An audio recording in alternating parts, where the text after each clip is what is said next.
Now we know that Indigenous languages have named our city, our province, our country, Winnipeg, Manitoba, Canada, which means that whether or not you have Indigenous blood, by virtue of being a Winnipegger, a Manitoban, or a Canadian, some part of your identity has an Indigenous character to it. And this is the month where we can take the time to celebrate that. Now we know that Indigenous nations had powerful civilizations that flourished for millennia on these lands, that Indigenous nations post-contact participated in the first economic boom of what would become Canada. In the pre-Confederation period, we were the military allies who prevented the United States of America from taking over what became Canada.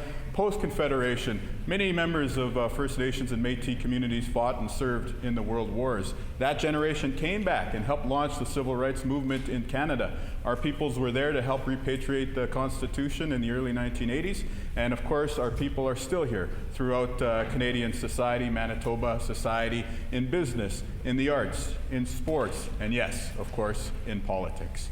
Now, it's very important for us to recognize that celebrating Indigenous history in this era of reconciliation is not just about rectifying past wrongs, but it's also about creating a society where every child can reach their full potential.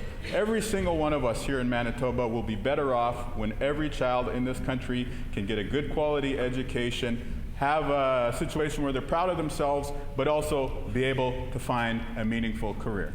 So every day is Indigenous Peoples Day at my house, but it's also really nice to have a time of year like this one where we can take the official time to recognize it. I would invite everyone in the house to participate in National Aboriginal Day and all the other celebrations going on this month. Well done. Miigwech Kapazin Valley.